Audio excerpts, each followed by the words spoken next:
नमस्कार। ये है कहानियों का अद्भुत संसार। किस्सा, कहानी, कहानियाँ जिनमें हम लिखते हैं खुद को।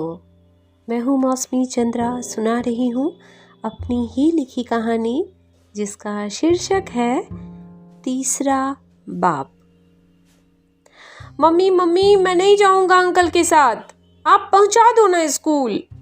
अभी सोफे पर बैठ सांस भी नहीं ले पाई थी कि रोहित की आवाज आई। एक तो गर्मी की लंबी छुट्टियों के बाद आज स्कूल खुला, उस पर ये नई मुसीबत। क्यों, क्या हो गया? रिक्शा खराब हो गया है क्या? मैंने पूछा। शांति से 2 घूंट चाय पीने का मजा जाता रहा। तब तक गोपाल, हमारा रिक्शे वाला, अंदर आ गया था। रिक्शवा ठीक के है दीदी? आज बचिया शायद आयल है ना? मैंने बाहर निकल कर देखा।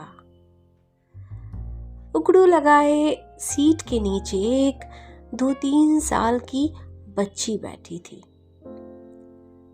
साल भर से गोपाल मेरे बेटे को स्कूल ले जा रहा था। घर से स्कूल की दूरी ज्यादा नहीं थी।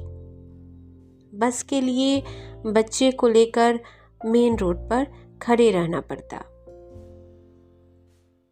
पास का बच्चा गोपाल के ही बंद रिक्शे से जाता था। सुरक्षित जान मैंने भी उसे ही ठीक कर दिया।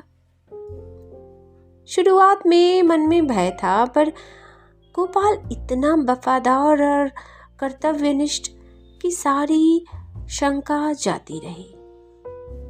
उसके होते कभी कोई परेशानी नहीं हुई। बच्ची को देखते ही मैं समझ गई रोहित के मना करने की वजह। चाहे लाख दलीलें दे दूं, आजकल के बच्चों की एक अलग ही मानसिकता होती है।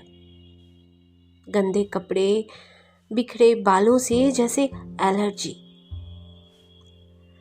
कभी कभी कोफ्त होती है खुद पर। कुछ ज्यादा ही हाइजीनिक नहीं बना दिया हम लोगों ने बच्चों को?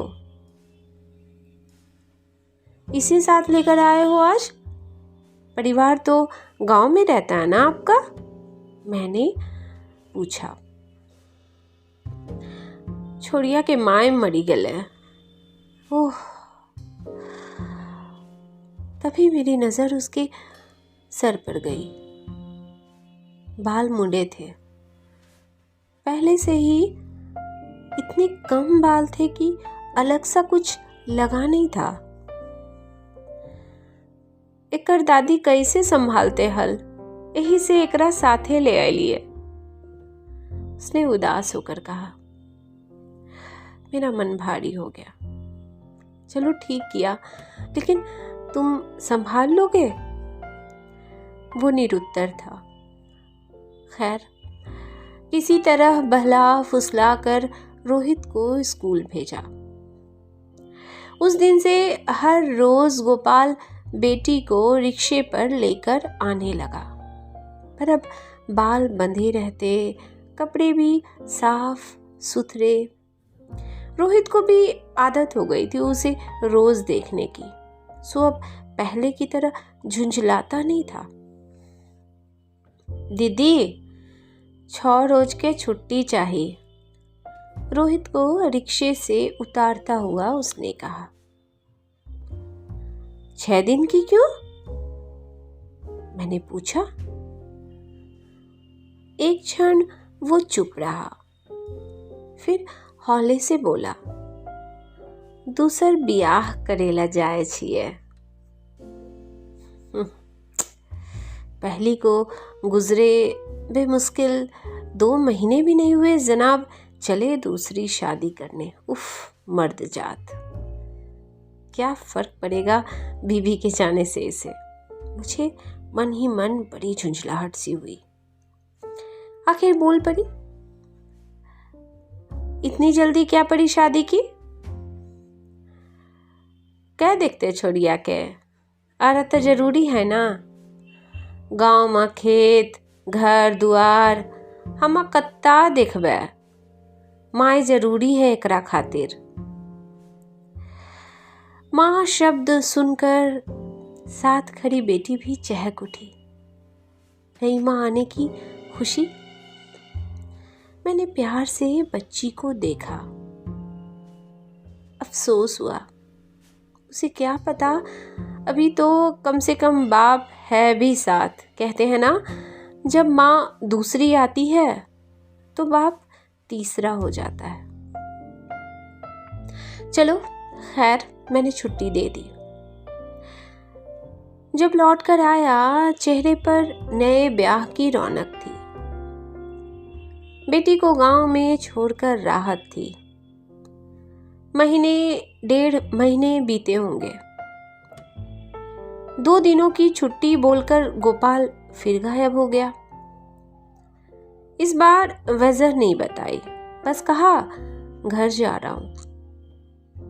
2 दिन बाद उसकी हाँक सुन मैं जैसे ही रोहित को छोड़ने बाहर निकली, रिक्शे पर उसकी बेटी को देखकर ठिठक गई। इसको ले आए फिर, और इतनी कमजोर बीमार क्यों लग रही है? बेटी का चेहरा बिल्कुल काला पड़ा था, बदतर दशा। निमोनिया होले हल छोड़िया के, एकर माए दवाई ने दिल के, उल्टे खानो पीनो बंद करके मार लगे बहुत। छोड़ी देती है हल तब मुआ जेती है हल। बगल वाला फोन कर लगे तब हम भाग लिए। अब नए भेजबे दीदी। हे भगवान, कैसी माँ है? मुझे गुस्सा चढ़ा बहुत जोर से। माँ न है दीदी, कबाकिन है वो, पर वो भूल ही गले कि हम्मा जिंदा ही है। एकर बाप जिंदा है। कैसे मुआ जेते हल हमर छोड़िया? पाल के दिखा देवे अकेले अपन बचिया के। उसने गमछे से आंसू पोंछे और रिक्शा आगे बढ़ा दिया।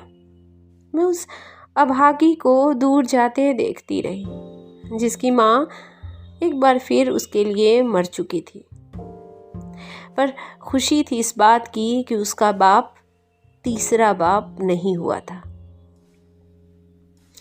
ये कहानी इतनी ही अभी आप सुन रहे थे मुझसे यानी मौसमी चंद्रा से मेरी ही लिखी कहानी तीसरा बाप।